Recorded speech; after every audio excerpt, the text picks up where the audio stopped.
¿Quién son el equipo? ¿Fernanda y quién? Y yo, doctor. ¿Cel? Perfecto. Bueno, buenas tardes, doctor y compañeras. Nosotros les vamos a exponer el tema de bronquitis aguda y neumonía. Somos el equipo 10, formado por Itzel Valencia y su servidora Fernanda Villegas. La siguiente, por favor.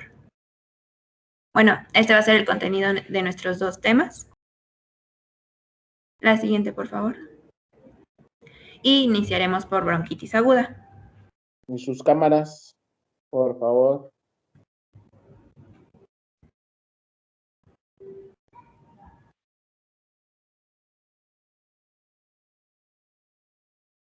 Doctor, es que como yo estoy presentando, mi computadora se traba si prendo la cámara.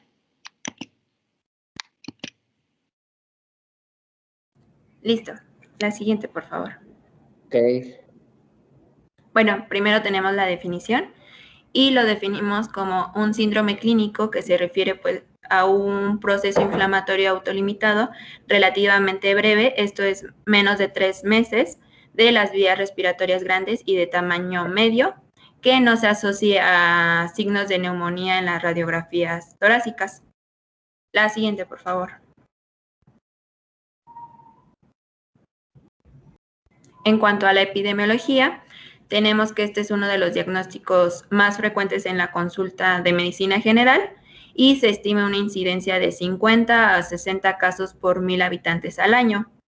Este afecta realmente pues a todos los rangos de edad, pero es más frecuente en niños y también puede aparecer en cualquier época del año, pero se da con mayor frecuencia en los meses de otoño e invierno. La siguiente, por favor. Bueno, en cuanto a su etiología, tenemos que el 90% de los episodios de bronquitis aguda son de origen viral y los agentes más frecuentes implicados por orden de importancia son el virus de la influenza tipo A y B, parainfluenza, virus respiratorio sincitial, coronavirus y adenovirus. Estos van a ser más frecuentes de otoño a primavera. Y el rinovirus, pues realmente este es en todas las estaciones del año. Los enterovirus, virus del herpes simple, los virus del sarampión y la rubiola, pues son más raros, pero pueden asociarse a casos más severos. La siguiente, por favor. Y pues solo el 10% es debido pues a las bacterias. Estas fundamentalmente van a ser la Mycoplasma pneumoniae, Clamidia pneumoniae, a pesar pues de la vacunación previa, también la Bordetella pertussis. Y también pues se pueden diagnosticar otras bronquitis bacterianas en pacientes ya con lesiones focales del epitelio respiratorio, esto después de una infección o pacientes con traqueotomía o intubación. En estas circunstancias, los organismos implicados van a ser Streptococcus pneumoniae, Staphylococcus aureus, Haemophilus influenzae y Moraxella catarrhalis. La frecuencia realmente de todos estos agentes depende, pues, como se los he comentado, de diversos factores, como uno de ellos, pues, la estación del año, si existe o no una epidemia y, pues, la tasa de vacunación frente a la gripe. También tenemos otras causas no infecciosas, pero estas, pues, suelen ser más raras. Estos pueden ser como la exposición a tóxicos como el tabaco, irritantes o contaminantes atmosféricos. La siguiente, por favor. Ahora, hablando de su fisiopatología, este se va a dividir en dos fases. La siguiente, por favor. Uno, pues, le puedes ir dando, por favor, es la inoculación directa del epitelio traqueobronquial, perdón. Esto es por un virus o, como lo vimos, por un agente químico que va a llevar pues a la liberación de citoquinas y células inflamatorias, que esto pues se va a reflejar en la respuesta inflamatoria, que se va a traducir a su vez en una descamación de las células epiteliales, la desnudación de la mucosa, hasta pues la membrana basal y la infiltración linfocitaria. ¿Le puedes seguir dando, porfa? Y el resultado pues de todo esto va a ser un edema de la mucosa bronquial y la producción de moco. Aquí pues la inflamación realmente va a ser transitoria y habitualmente desaparece una vez resuelta la infección. Esta fase pues se va a caracterizar por fiebre, malestar general, dolor osteoarticular y todo esto dura de 5 días según pues el germen causal. Otro más. Y la siguiente, por favor. Bueno, y aquí la segunda fase va a ser una hipersensibilidad del árbol traqueobronquial y pues su manifestación principal va a ser la tos. Esto pues, se puede acompañar o no de flemas y sibilancias. Todo esto pues suele durar 3 días, pero realmente depende de la integridad del árbol traqueobronquial y de la hipersensibilidad propia de nuestro paciente. También puede haber que en algunos pacientes esto pueda durar varias semanas y condicionar ya un cuadro de hiperrespuesta bronquial de origen vagal, y también se van a ver implicados otros mecanismos como el desequilibrio adrenérgico colinérgico en el tono broncomotor y la liberación de histamina mediada por IgE. Como lo vimos, este pues es más frecuente en la infancia, y esto pues se debe a que el árbol bronquial pues es más corto y va a permitir la entrada de microorganismos, además de que pues también los mecanismos defensivos aún pues no van a estar bien desarrollados. Ahora sí, la siguiente, perdón. Y bueno, ahora vamos a pasar a hablar de las manifestaciones clínicas. En primer lugar, mencionan que tanto en los niños como en los adultos, los primeros síntomas que van a aparecer son los relacionados con el compromiso moderado de las vías superiores en los primeros días. Y estos pues puede ser congestión nasal, rinitis, odinofagia, malestar general, incluso fiebre, pero estos van a ser, algunas literaturas mencionan que pueden llegar a durar menos de 3 días. Y y después de que se presentan estos síntomas, aparece la tos, la cual va a ser el síntoma predominante y que nos va a ayudar pues a caracterizarlo de otras enfermedades. Y también algunos libros mencionan que puede llegar a presentarse esputo purulento, pero tiene que ver más que nada con el hecho de qué tipo de agente es el que lo va a causar. Y pues se ha visto que no es tan frecuente porque pues se ha presentado, bueno, no es como tan característico, pero se ha presentado en el 48% de los pacientes. Siguiente, por favor.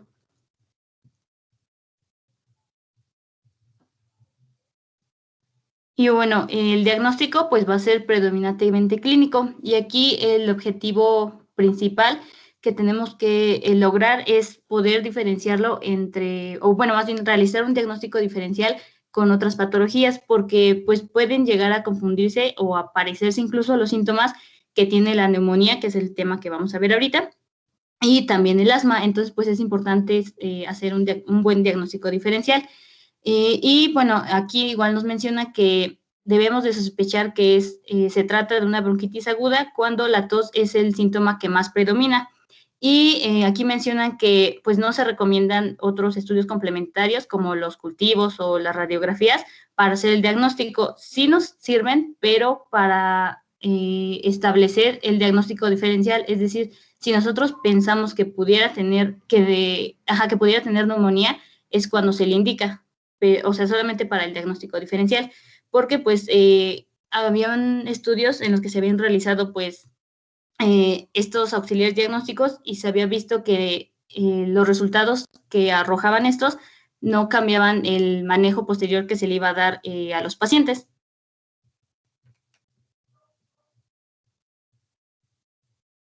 Y bueno, de tratamiento mencionan que es principalmente sintomático, entonces pues la guía de práctica clínica menciona que se le debe dar antipiréticos, desinflamatorios o analgésicos según sea pues el grado como de severidad de la enfermedad que tenga el paciente. Y pues aquí nos mencionan 3 medicamentos y junto con su posología. El primero es el ibuprofeno, que pues lo dan a 600 miligramos cada 6 a 8 horas por 3 a 5 días. Después tenemos el paracetamol, que es de 250 a 500 miligramos cada 4 a 6 horas por 3 a 5 días. Y el naproxeno de 500 a 1500 miligramos en 24 horas por 3 a 5 días.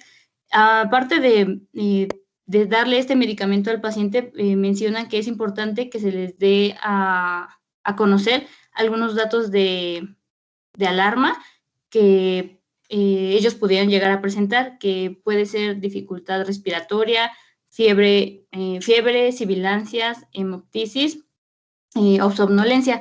Entonces, en caso de que pues, los pacientes llegan a presentar estos síntomas, se les recomienda que vayan se les recomienda que vayan otra vez al médico para que haya una revaloración con el fin de que pues se descarte alguna otra enfermedad o de que haya como una infección sobreagregada, perdón. Y también mencionan que no se recomienda dar antibióticos, ya que pues como lo vimos en la etiología, el 90% es de causa viral, entonces pues no se ha visto pues como que haya una mejoría o como que haya como una mejoría con el uso de antibióticos o de otros, otro tipo de medicamentos como los beta-2 agonistas. Entonces, pues nada más recomiendan como sintomático con los medicamentos que les pusimos aquí en la tablita. ¿Antitusígenos no se recomienda? No, bueno, mencionaron que no. ¿Por qué? Porque no había como, o sea, la enfermedad era autolimitada, entonces podría llegar a resolverse aproximadamente en 10 días. Entonces, pues no habían visto que hubiera como tanto, ¿cómo se dice? Como beneficio. O sea que después de esos 10 días, pues ya no iban a cursar se iba a terminar la enfermedad y ya no iban a presentar los síntomas. Ajá, pero la tos es el síntoma principal, ¿no? Ajá. E incluso llega a presentarse con expectoraciones. Sí.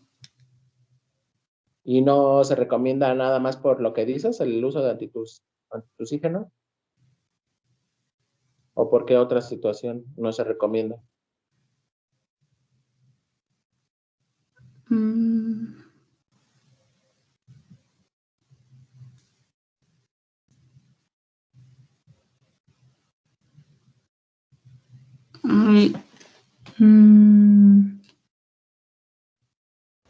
¿Tiene que ver con su mecanismo de acción, doctor? A ver, dime. Bueno, es de que pueden ser opioides que actúan a nivel central o fármacos que actúan a nivel periférico. Y encontré que la codeína, que es un opioide débil del sistema nervioso central, no se recomienda cuando hay una infección del tracto respiratorio.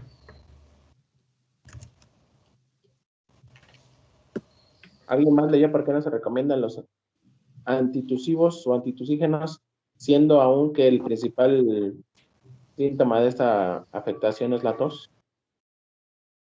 Yo había leído de que era porque, bueno, que era una medida de defensa de la tos para sacar el esputo de las vías respiratorias y por eso no se recomendaba dar los antitusígenos. O sea, porque si no, al final de cuentas, ¿cómo iba a sacar el esputo el paciente? Así es. Finalmente, si tú das un antitusivo, puedes provocar neumonías,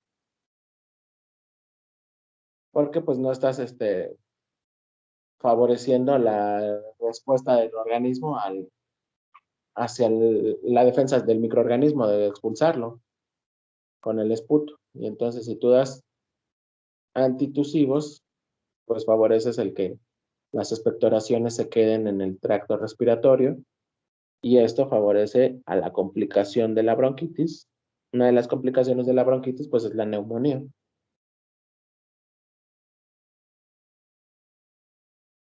Sí, seguimos. Ok, gracias, doctor. Entonces, bueno, no sé si tengan dudas del tema de bronquitis.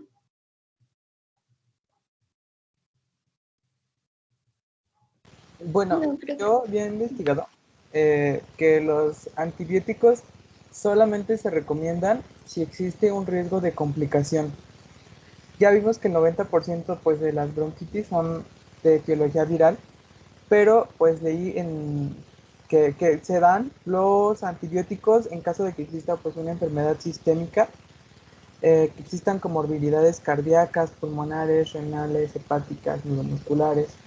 En el caso también de los bebés prematuros, y en pacientes que tengan más de 65 años o 2 o sea, y te dan una serie de criterios, ¿no? Como que hayan sido hospitalizados por un problema ya de bronquitis, que tengan diabetes mellitus, como historia de haber tenido bronquitis en repetidas ocasiones en un año, y ya.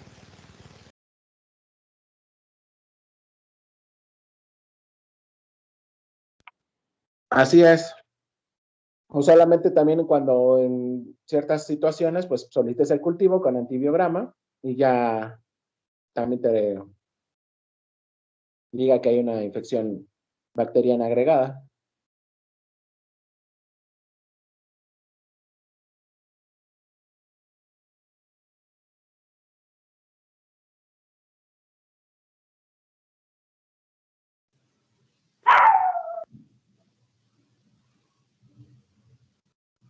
¿Qué más?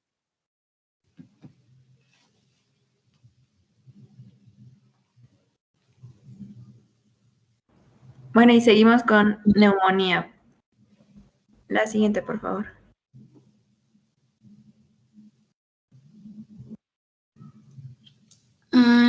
Entonces, continuamos con neumonía. Primero damos su definición. Y bueno, la neumonía va a ser una infección aguda del parénquima pulmonar que va a estar causada por diversos microorganismos, ya sean virus, bacterias, hongos. Y esta, a su vez, se va a clasificar en dos principales. La primera es la neumonía adquirida en la comunidad, que pues esta es propiamente adquirida fuera del hospital, y la neumonía adquirida en el hospital, o también llamada intrahospitalaria, la cual va a ser también es llamada neumonía nosocomial, y esta pues va a ser una infección que va a ser adquirida después de 48 horas de la hospitalización del paciente. Y también menciona que es importante que, más bien, y aparte de eso, esta infección no estaba al momento de que el paciente se ingresara y puede incluso aparecer hasta 72 horas después de que el paciente egrese.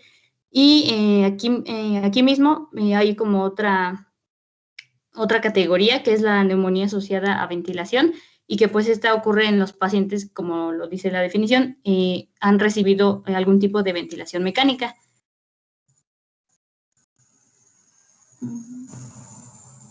Y bueno, hablando de epidemiología, pues se menciona que anualmente se producen más de 5 millones de casos de neumonía adquirida en la comunidad, y que de estas el 80%, perdón, se trata de forma ambulatoria y el 20% requiere hospitalización. También respecto a la neumonía intrahospitalaria, bueno, la asociada a ventilación mecánica, menciona que puede aparecer entre el 90 y el 40% de las personas o de los pacientes que son intubados.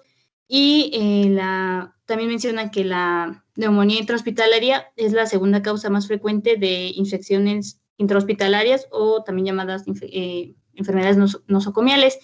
Y también menciona que estas son responsables de el 15% de todas las disfunciones de menores de 5 años.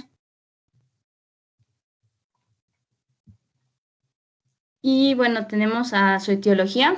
Aquí lo pusimos como de manera general, clasificándolo si lo causa bacteria, un virus o hongos. Los más frecuentes pues es causado por bacterias, y pues aquí les pusimos este cuadro que ven un buen de posibles agentes, pero los que están en los cuadritos azules son los más frecuentes. En el caso de que esté producido por bacterias, los agentes más frecuentes es Streptococcus pneumoniae y Haemophilus influenza. Y pues aquí igual aparecen otros, pero estos son con los que predominan. Y pues aquí están algunos que pueden llegar a producirlo también la neumonía, pero son menos frecuentes. Y en el caso de los virus, pues aquí mencionan, lo clasifican por los niños y los adultos. En el caso de los niños, el más frecuente pues el virus respiratorio sincicial, y en el caso de los adultos, el virus de la gripe A. Y también aquí mencionan que puede estar causada por hongos, pero pues este es más raro, pero pues sí puede llegar a ocurrir. Y en la siguiente diapositiva, por favor, Mara, lo clasificamos de acuerdo a la etiología, más bien a la clasificación que ya dimos, que iguales son los mismos agentes porque, por ejemplo, en primer lugar aparece el estreptococo pneumoniae junto con el Haemophilus influenza, pero aquí ya es, por ejemplo, estos son más frecuentes en la actividad en la comunidad y ya en la hospitalaria puede llegar a cambiar el tipo de agente que lo causa. Entonces, pues ahí como para que igual lo revisen, porque, por ejemplo, en el caso de ventilación mecánica, esto es, lo pusimos porque es importante al momento de que, cuando les hablemos del tratamiento, porque hay algunos que son, algunos agentes que ya son resistentes, entonces, pues eso va a depender del tipo de tratamiento que le vayamos a dar al paciente.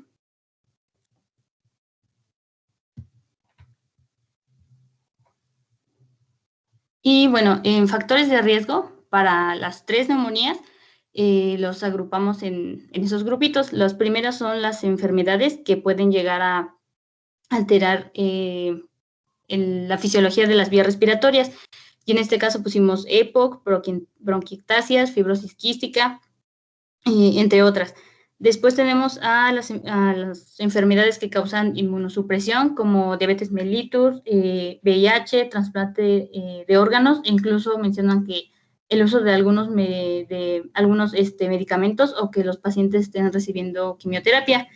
Después tenemos a los desórdenes metabólicos, y aquí mencionan a la desnutrición y a la anemia. Y por último tenemos al estilo de vida, que es los que más mencionan es el tabaquismo y el alcoholismo, y esto pues tiene que ver más que nada por el hecho de que pueden llegar a alterar algunas funciones mucociliares, en el caso del tabaquismo, o en el del alcoholismo menciona que es porque pueden llegar a aumentar la producción de ciertas sustancias que son antiinflamatorias o bloquear algunas igual sustancias que participan en la parte de fisiopatología, que ahorita igual vamos a ver más adelante.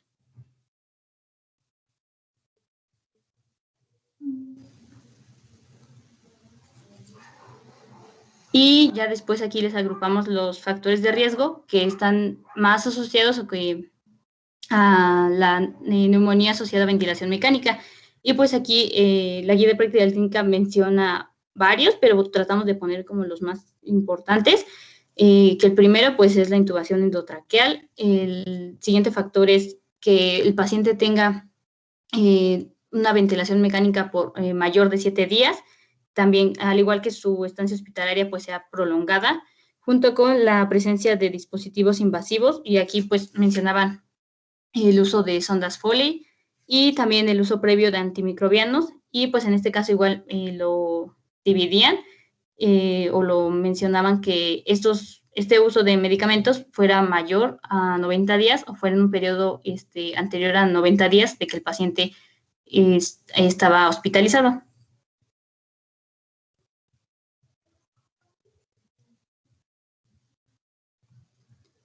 Y bueno, ya hablando de la fisiopatología, pues mencionan que primero, para que ocurra esto, debe de haber un deterioro de las defensas pulmonares.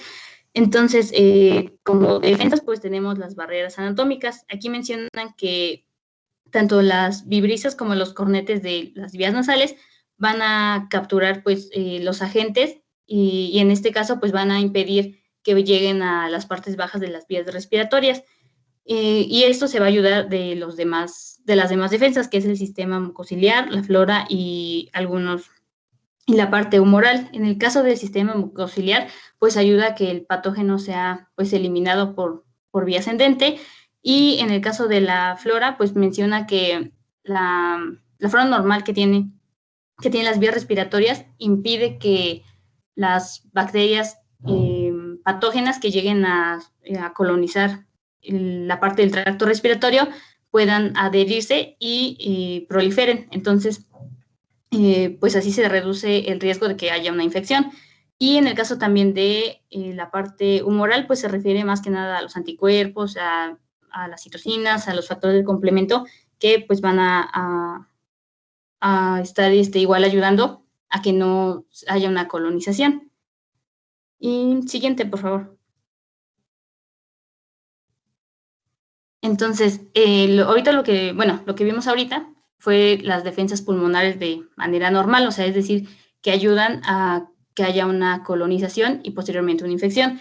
Entonces, hay algunos factores de riesgo, como lo que mencionamos, el tabaquismo, el alcoholismo, el hecho de que un paciente tenga EPOC, anemia, etcétera, que va a provocar que se deterioren estas defensas pulmonares. Entonces, al deteriorarse, los microorganismos van a poder ingresar al tracto respiratorio. Y aquí menciona que puede ingresar de dos formas, por aspiración de secreciones o bien por inhalación. Y pues aquí en este caso mencionan igual uno de los factores de riesgo que mencionamos, que fue lo de la intubación endotraqueal. Entonces, una vez que estos microorganismos ya ingresaron por alguna de estas dos vías, ya sea aspiración o inhalación, van a llegar al tracto respiratorio y pues como ya se rompieron todas esas barreras de defensa, van a poder llegar hasta los alvéolos. Y aquí lo que va a ocurrir es que van a actuar los macrófagos alveolares, los cuales pues en condiciones normales serían eficaces para poder eliminarlos, ya que pues tienen sustancias que les permiten eliminarlos los permiten eliminar, ya que pues pueden llegar a actuar algunos otras células como los neutrófilos, etcétera, y pues con esto lo eliminan, pero cuando ya no alcanza su capacidad o se sobrepasa, es cuando ocurre la neumonía. Entonces, aparte de eso, ocurre que hay como tanta respuesta o hay una respuesta inflamatoria en la cual se liberan interleucinas, el factor de necrosis tumoral, también se van, como les dije, intervienen otras células como los neutrófilos, etcétera, que pues son atraídos al pulmón. Entonces estos pues provocan que haya todas esas, ese conjunto de reacciones van a provocar que al final haya una fuga alveolocapilar. Entonces pues van a iniciar pues todos los síntomas. Incluso menciona que también los eritrocitos pueden llegar a aparecer y es cuando ocurre, cuando va a aparecer la hemoptisis. Entonces, ya que esa parte de inflamación con el hecho de que los macrófagos pues ya no pueden eliminar los microorganismos, es lo que al final pues nos va a causar la neumonía.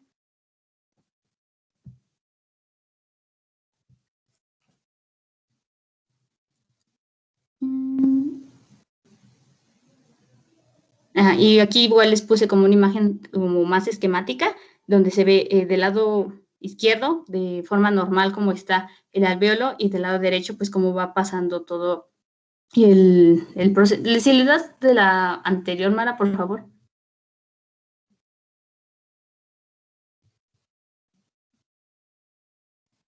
Igual, del lado normal, pues igual cómo está el alvéolo y cómo va pasando. Que primero pues ya llegan los patógenos y después empieza la proliferación y luego cómo está cómo empieza el macrófago a actuar junto con todas las sustancias que pues mencionamos y todo lo de la inflamación, y ya se van reclutando otras células y pues ya posteriormente se causa la neumonía.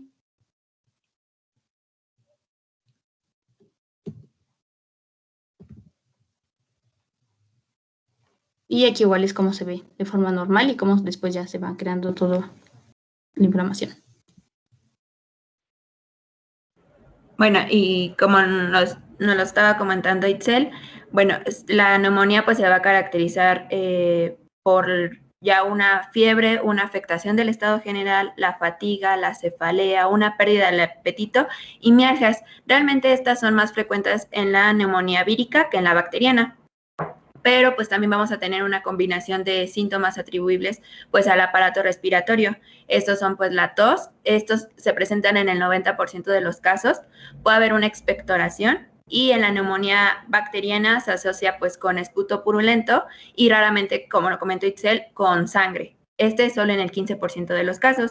Y la neumonía vírica va a ser una producción de esputo acuoso o mucopurulento. También va a haber disnea, dolor torácico pleurítico. Esto pues es por la afectación concomitante pues de la pleura. En el 50% de los casos. Realmente pues toda esta forma de presentación va a variar de un paciente a otro y en los ancianos los síntomas iniciales pues realmente a menudo son un cuadro pues confusional y va a haber una disminución de la conciencia o una descompensación de una enfermedad crónica preexistente. En general, pues su cuadro va a ser menos evidente que en personas jóvenes, pero aún así nos habla igual de la misma gravedad de la neumonía. Incluso también algunos pacientes pueden presentar síntomas del aparato digestivo, como son las náuseas, el vómito y la diarrea. La siguiente, por favor. Y en la exploración física, los hallazgos más comunes van a ser taquipnea, taquicardia, ruidos respiratorios disminuidos o bronquiales, una egofonía y frémito táctil. Esto, pues, ambos son sugestivos pues, de un proceso consolidativo. Y a la auscultación vamos a percibir a veces estertores crepitantes, ruidos bronquiales y quizás un frote pleural. Y a la percusión va a ser un tono mate. La siguiente, porfa. Ahora sí, en el diagnóstico, aquí el médico pues se va a plantear dos preguntas.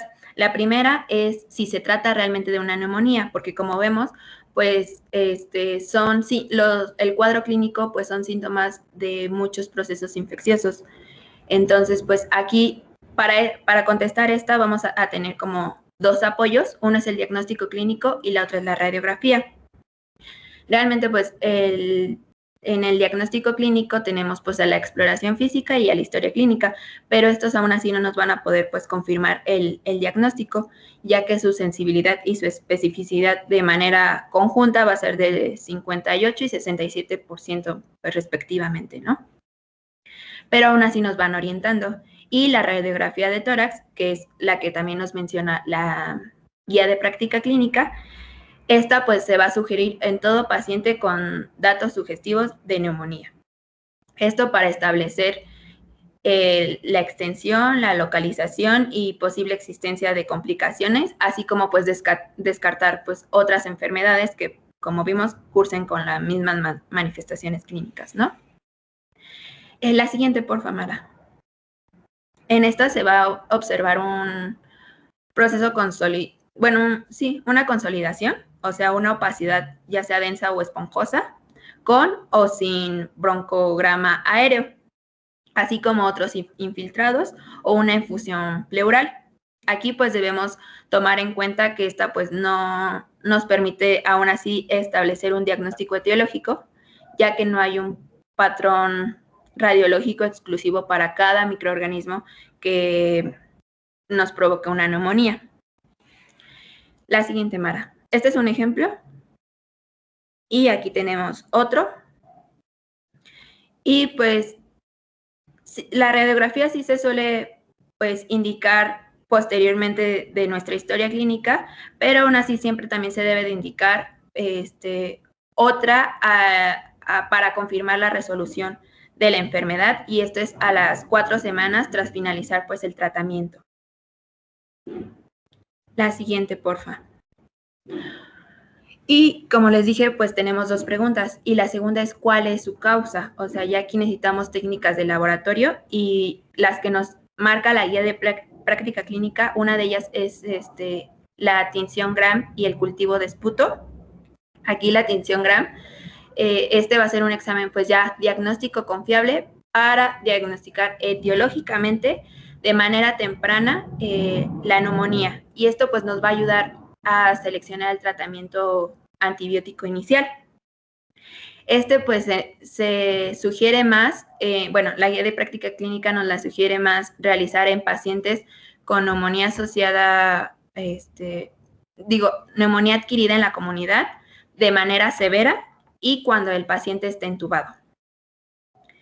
Y aquí, pues, la tinción Gram realmente, pues, nos va a ayudar a asegurar que la muestra va a ser buena para ser cultivada, pero también nos va a permitir identificar algunos patógenos como el Streptococcus pneumoniae, el Staphylococcus aureus y algunas bacterias Gram negativas. pero también va a ser también va a ser que no nos pueda detectar algunas otras, como la legionela, el Haemophilus influenzae, la Moxarella pneumoniae, y pues su sensibilidad realmente va a ser variable, ya que pues depende de varios factores, como pues es la calidad de la muestra, la rapidez de su procesamiento, los criterios que son usados para definir si un resultado es positivo o no, y la experiencia del observador. Así como si también si ya se usó un tratamiento o todavía no. La siguiente, por favor. La siguiente que también nos marca la guía de práctica clínica es el hemocultivo. Se sugiere obtener antes de iniciar los antibióticos y va a ser exclusivamente en pacientes con neumonía adquirida en la comunidad de manera severa. Esto para descartar otros agentes infecciosos que pueden modificar ya la selección del tratamiento. El índice de confirmación aún así pues es muy bajo y solo del 5 al 20% de estos hemocultivos son positivos. Y el patógeno pues aislado con mayor frecuencia es el Staphylococcus pneumoniae. Perdón, la anterior. El otro que nos marca también la guía de práctica clínica son los biomarcadores. Aquí pues realmente hay varias sustancias que pueden servir como marcadores de la inflamación. Pero en la actualidad pues se usan la proteína C reactiva y la procalcitonina. Sus concentraciones en una fase aguda se van a ver aumentados cuando hay una respuesta inflamatoria, sobre todo pues cuando es contra una bacteria. Y pues se cree que la proteína C reactiva es útil para identificar el empeoramiento de la enfermedad o el fracaso del tratamiento, y la procalcitonina pues juega un papel importante en la distensión de la infección bacteriana y la viral. Esto pues nos va a ayudar a determinar si usamos un antibiótico o si debemos suspender el tratamiento, ¿no? Ahora sí, la siguiente, por favor. Ya no nos marca la guía de práctica clínica, pero también es uno de los exámenes de laboratorio utilizados, que son las pruebas con antígeno. Aquí pues igual existen diversas técnicas que nos van a permitir detectar la presencia de ciertos agentes, principalmente neumococos y virus respiratorios. Esto es mediante los componentes en esputo, en orina, en suero o en otras muestras biológicas. Aquí tenemos dos análisis que nos van a permitir detectar el neumococo y la Legionella pneumophila, esto en su grupo serológico 1, que pues realmente es el responsable de las infecciones comunitarias, y va a tener una sensibilidad del 90 al 99%. Incluso nos va a detectar ya el antígeno cuando ya se haya iniciado un tratamiento. Y tenemos también otros, como los estudios bioquímicos y los hematológicos, así como pues también el pulsioxímetro o la gasometría arterial, pero estos nos van a ayudar más que nada a establecer la gravedad de la enfermedad y si es necesario pues ya una hospitalización. Pero pues no van a ser de ayuda para determinar pues un agente causal, pero también pues están indicados, ¿no? También hay otro medio que es la toracocentesis, pero esta está indicada en pacientes que tienen una neumonía y un derrame pleural ya significativo. Antes, pues, realmente no. El siguiente, por favor. Y ahora sí entramos al tratamiento. Disculpa. Anterior. ¿Cuáles son los estudios bioquímicos y hematológicos?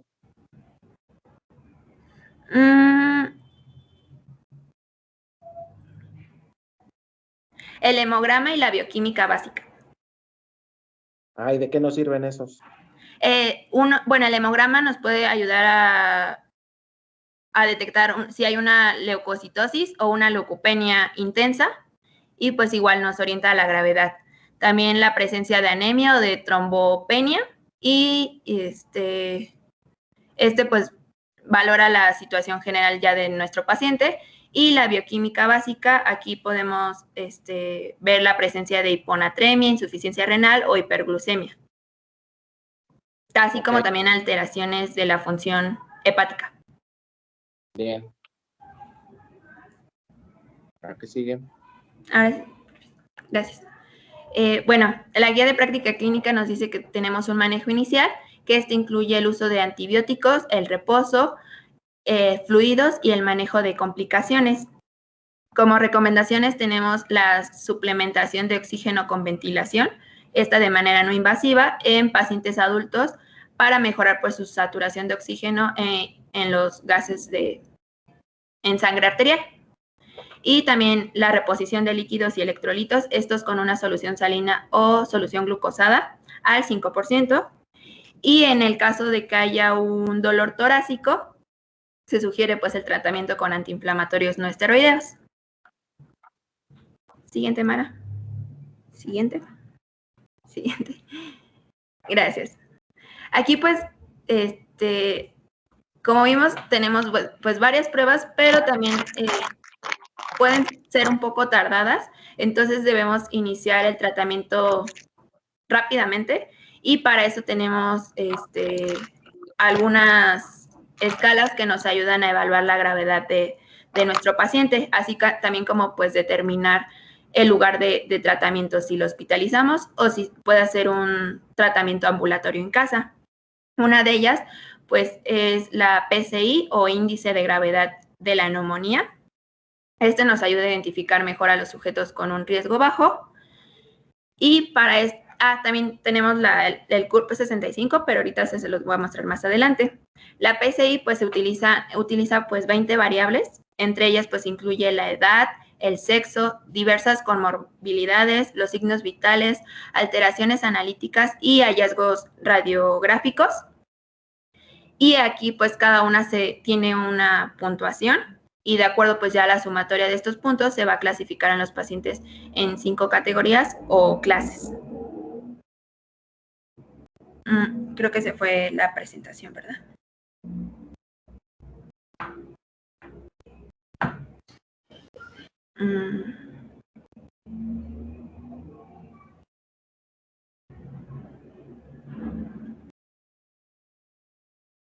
Bueno, mientras regresa la diapositiva, en esa misma gráfica en la que se había quedado, pues se recomienda utilizar, la guía de práctica clínica nos la recomienda utilizar como primera opción, esto pues para determinar un tratamiento ambulatorio, y la clase 1 y 2 van a ser tratados de manera ambulatoria, pero si existiera una hipoxemia o cualquier otra alteración, ya nos va a indicar de que haya un ingreso a las unidades. También, pues, la clase 3, la clase 4 y la clase 5. Esas van, pues, a hospitalización directa. La siguiente, porfa. Perdón, justo iba a preguntarle si ya se veía. Sí, ya se ve, gracias. Perdón, no sé qué pasó. No te preocupes. Bueno, aquí es como les comentaba. La siguiente, por favor, Mara. Aquí ya tenemos mejor esquematizado que la clase 1 y 2, tratamiento ambulatorio, la 3 en observación, pero pues ya está hospitalizado, y el 4 y el 5 ya están directamente hospitalizados. Esta pues tiene sus limitaciones porque, como lo vimos, pues no contempla la hipoxemia o alguna otra comorbilidad, ¿no? Bueno, la siguiente ahora sí, por favor. Y el índice CURP, pues es su acrónimo, la C es confusión, la urea, la R es la frecuencia respiratoria y la B es la presión arterial. Y el 65 es que nos indica que es una edad mayor o igual a 65 años.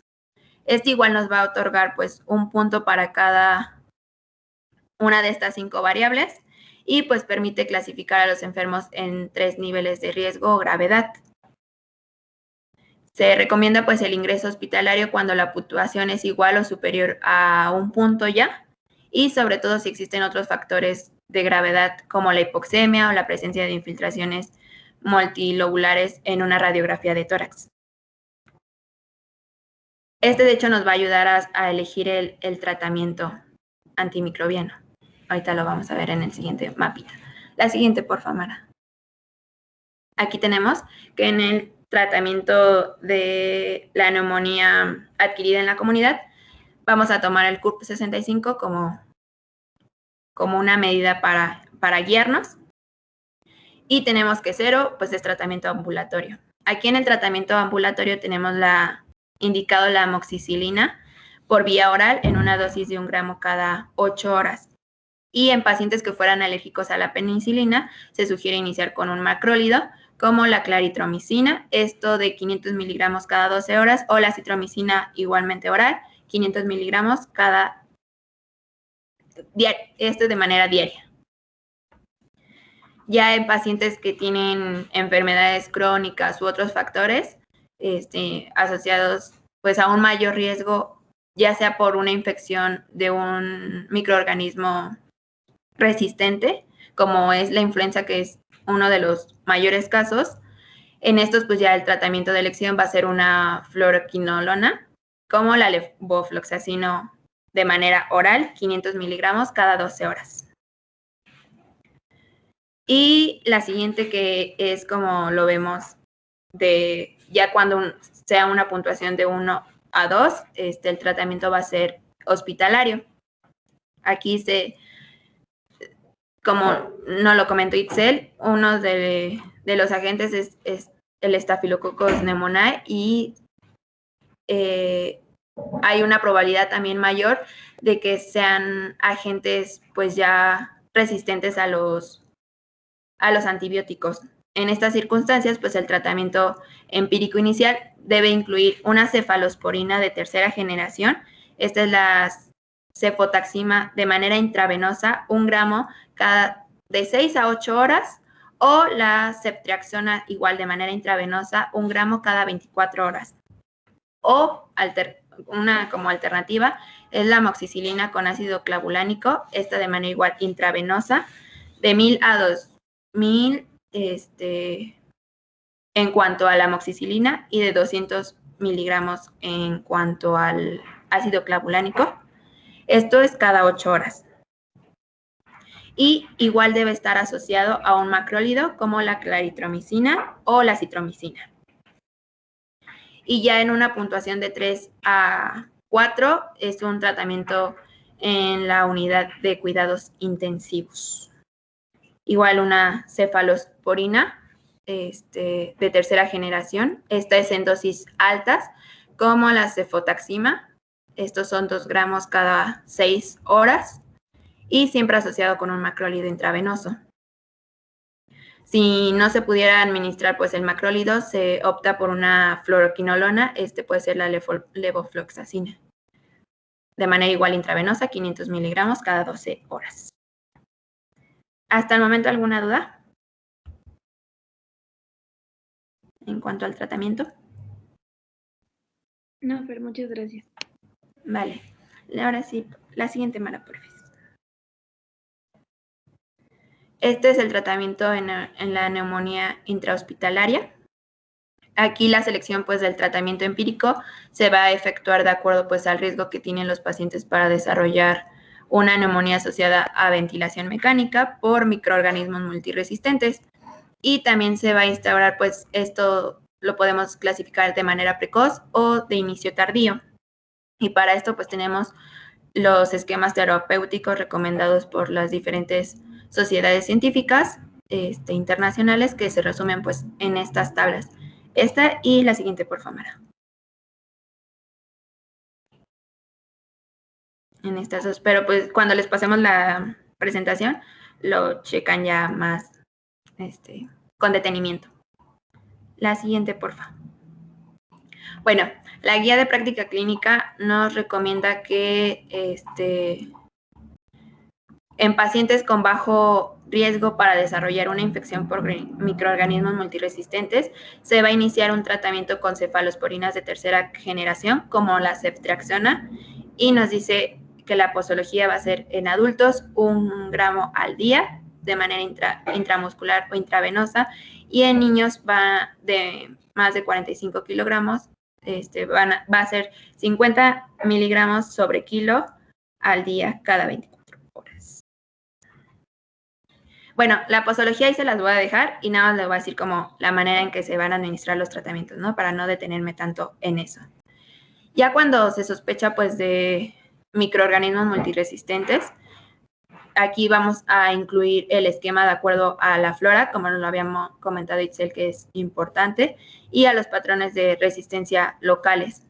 Aquí pues vamos a tener igual las cefalosporinas antiseudomonas y tenemos dos, la septicidima o la cefepima. También tenemos a los carbapénicos o un beta-lactámico con inhibidor de la beta-lactamasa. Tenemos a la piperaciclina con tozobactam, más una fluoroquinolona antiseudomona o un aminoglucósido como la micacina. También la colecistiina puede ser efectiva, pero está en bacterias gram negativas multiresistentes. Y pues recientemente se ha propuesto también el empleo con colecistina inhalada, esto pues con el objetivo de alcanzar niveles pulmonares más adecuados. También la guía de práctica clínica nos recomienda el uso de la vancomicina o el linezolid en los individuos en los que ya se sospecha de una neumonía intrahospitalaria por Staphylococcus aureus resistentes a la meticilina.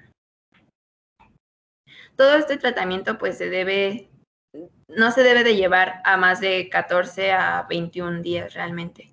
Y la mejoría se observa de 48 a 72 horas. Por lo mismo es que no se debe de cambiar el tratamiento y se debe de evaluar ya hasta el tercer día. Ya que pues antes no veía ningún cambio y luego cambio de tratamiento. La siguiente, por favor. Bueno, y en cuanto al pronóstico, tenemos que pues la mayor parte de los pacientes con neumonía adquirida en la comunidad pues se recupera su actividad normal en 1 semana y la mortalidad global de la enfermedad se oscila entre el 5 y el 14% de los sujetos hospitalizados. Y entre los pacientes que requieren cuidados intensivos ya la mortalidad alcanza el 50%.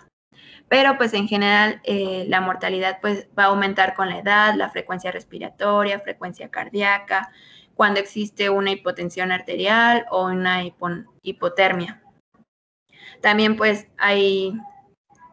también varía pues en función de los procesos acompañantes, como lo vimos en los ancianos, que puede haber un deterioro del estado de conciencia o antecedentes también de un ingreso previo que sea pues algo reciente, y así como una insuficiencia renal aguda o un derrame, ya en casos muy graves, un derrame pleural. La siguiente, por favor. Y ya por último tenemos la prevención. Aquí mencionan que para la neumonía adquirida en la comunidad, pues lo principal pues es abandonar el tabaquismo, el alcoholismo y tener control sobre las enfermedades subyacentes que puede llegar a tener el paciente, como diabetes mellitus. Pero lo básico, lo primordial es pues la vacuna antineumocócica, y aquí pues lo dividen en dos, o bueno, tenemos dos vacunas. La primera, que es la conjugada, que es la PSV13, y pues esta principalmente solamente se aplica en niñas y niños menores de 2 años. Y pues aquí les pusimos pues la descripción, que se va a aplicar en el muslo derecho, que es vía intramuscular, y va a tener 3 dosis, a los 2, a los 4 y a los 6 meses, y a los 12, y ya el refuerzo va a ser a los 12 meses. Mientras que la vacuna polisacárida, que es la PPSV23, se va a aplicar a personas mayores de 65 años o que tengan factores de riesgo para neumonía. Y pues ya aquí su sitio de aplicación va a ser en el brazo derecho, igual va a ser vía intramuscular, y pues esta, a diferencia de la otra, va a tener una dosis única. Y en el caso de la neumonía intrahospitalaria, o también, bueno, aquí también lo juntan con la asociada ventilación mecánica, lo principal pues es tener unas medidas efectivas para el control de infecciones nosocomiales. En este caso pues mencionan pues realizar bueno, que el personal de salud tenga una educación sobre pues la higiene de manos, sobre todo con agua y jabón, o una desinfección de del material que estén utilizando. Y pues también mencionan en algunos casos que puede llegar a elevarse la cabecera del paciente entre 30 a 40 grados para poder reducir el riesgo de que haya una aspiración de secreciones. Y también mencionan que incluso pues si se puede llegar si hay como una posibilidad de reintubar al paciente, que no se haga, porque puede provocar que haya que ocasione una neumonía asociada a ventilación mecánica. Y pues ya sería todo de nuestra parte.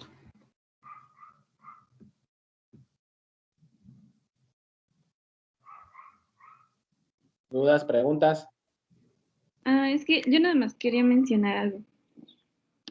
Que es que yo había encontrado otras causas de neumonía, que bueno, sí mencionaron dos, que era alcoholismo y tabaquismo, pero también era por mala higiene dental, las personas que no tienen hogar, por el estado mental alterado, enfermedades neuromusculares, por enfermedad de reflujo gástrico esofágico y por obstrucción esofágica, que son aspiraciones macroscópicas. Así es. Pues como ya lo habían dicho en el principio de la presentación, pues los factores que se ven alterados para que haya una neumonía, pues debe ser desde la defensa con la nariz, las vibrisas, los cilios, la integridad del tracto respiratorio, todo lo que afecta a cualquiera de estas situaciones, pues es un factor de riesgo para la adquisición de neumonía. Nada más una pregunta que... Doctor, Oh, yo también había encontrado otra clasificación que era de neumonía adquirida, digo, asociada a los cuidados de la salud, y se refería más que nada a los pacientes que acuden a hemodiálisis o a quimioterapia, si no mal recuerdo. sí, así es. También hay pues son pacientes que tienen un estado de inmunosupresión alterado y que llega a presentarse, pues por eso son susceptibles a las neumonías. ¿Qué neumonía nos faltó? ¿No creen que sería importante? La típica por COVID. Pues tal vez, ¿no? Yo pienso. ¿Cuáles son las diferencias o similitudes con todo lo que dijeron de neumonía con esta, que es pues casi un poquito común ahorita? Casi no es tan común.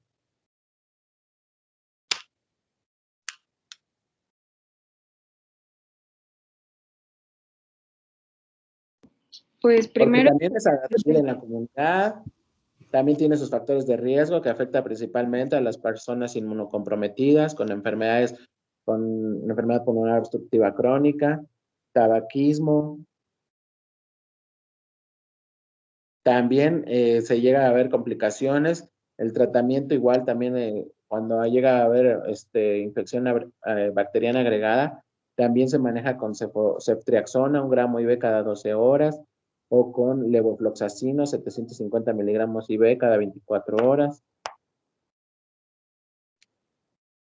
Se tiene que estar valorando la saturación. El riesgo de intubación igual aumenta la mortalidad en estos pacientes que requieren intubación. ¿Y qué más?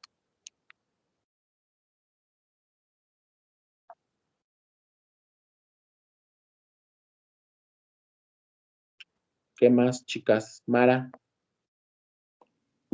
pues el principal pues es el agente etiológico, ¿no? Que pues es por SARS-CoV-2, que sus síntomas iniciales sí son fiebre, tos seca en la mayoría de los casos, y en algunos pacientes pues suele haber diarrea.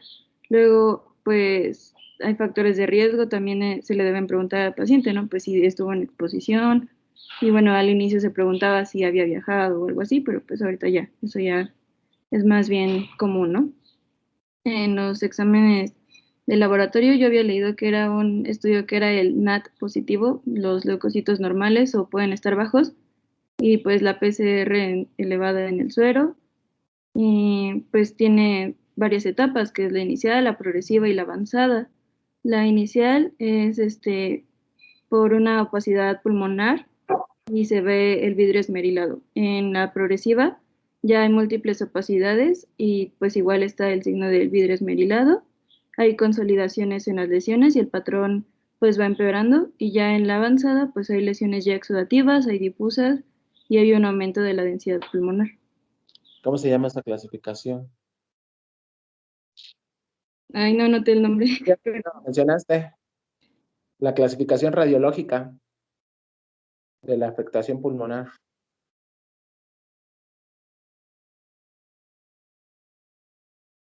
Mm,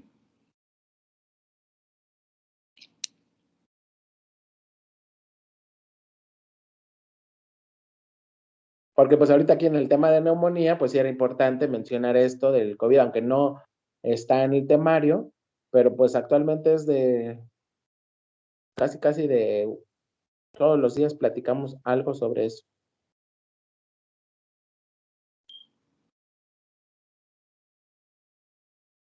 es la clasificación BSTI. No. Radiológica por radiografía o por tomografía. Se llama CORRAX, Ok. ¿sí? Y pues sí, es muy importante, y para que vean las similitudes de todo lo que mencionaste ahorita, de la muy buena información de las neumonías, pues hay similitudes y hay diferencia, un poco de diferencias, pero también las similitudes son los factores de riesgo, el cuadro clínico, ¿sí? Lo único, pues que no hay tratamiento tan específico, que sí cuando hay una afectación bacteriana agregada, pues sí ya el tratamiento que habíamos, incluso el que comenta la guía de práctica clínica, ceftriaxona, levofloxacino, incluso algunos comentan el uso de la citromicina, pero pues sí estuvo buena la información, pero sí ahí se les fue mencionar un poco de COVID. Está bien, doctor, gracias. COVID un poquito y dice que, bueno, hay 3 fases. La fase 1 que es de infección temprana, la 2 que dura de 7 a 14 días y se divide en 2. Esa ya es cuando hay una afectación pulmonar, y tenemos la fase 3 que es cuando hay, bueno, ya cuando está la respuesta del mismo cuerpo, que sería una lluvia de citocinas y ya empieza la falla multiorgánica. Y pues ahorita es muy importante, más porque en México predominan las enfermedades crónico-degenerativas como diabetes, y pues bueno, el año pasado se acuñó el término neumopatía diabética, cual pues no había sido usado nunca hasta ahora. Y ya. Hay que leer más, Naomi. No, bien, buena participación. ¿Alguien más?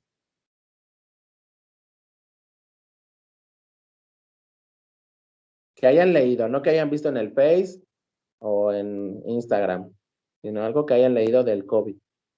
Del COVID.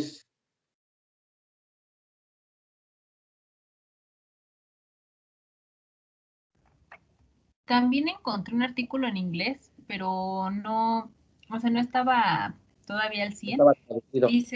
Dice que medicamentos que inhiben a la ECA y a la, bueno, como sitagliptina y enalapril, sí, me parece que sí eran esos dos, han visto que funcionan tienen un efecto como protector porque impiden la entrada del virus, pero apenas está en estudio, todavía no no está 100% comprobado. Ajá. Yo había leído algo parecido, que es porque el virus em, ¿cómo decirlo? Infecta a las células del pulmón, uniéndose al receptor de la enzima convertidora de angiotensina.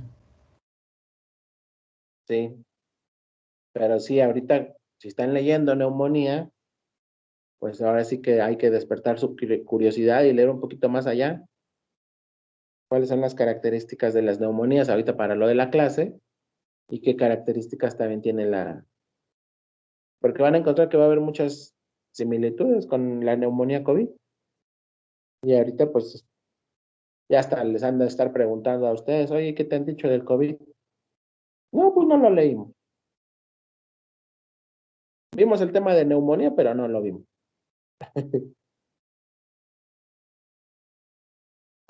Todavía no voy en este semestre. Así es. Eso es de residente.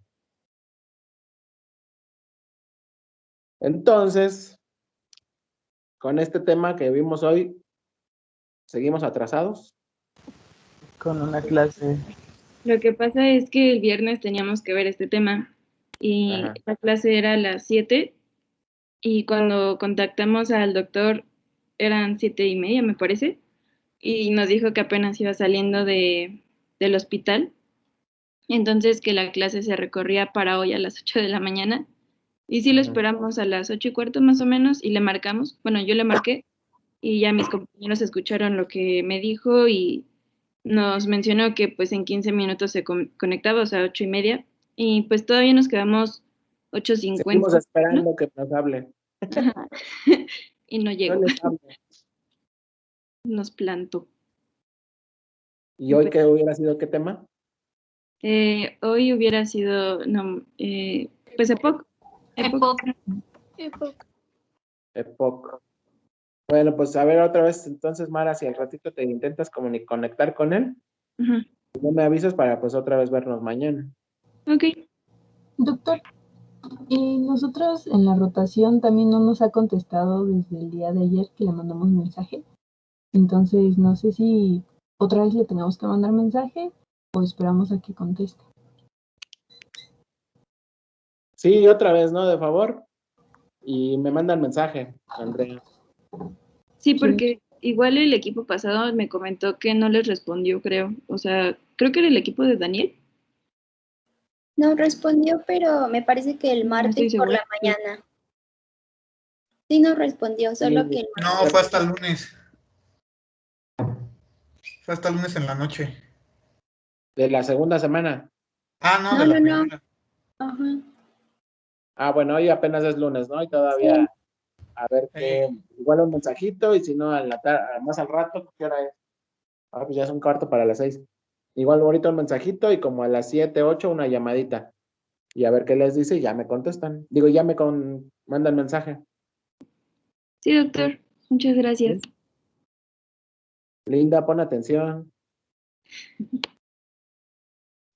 No más jugando. Atención. Ah. Bueno, ¿dudas, preguntas? April, ¿ya no tiene Nada. clase?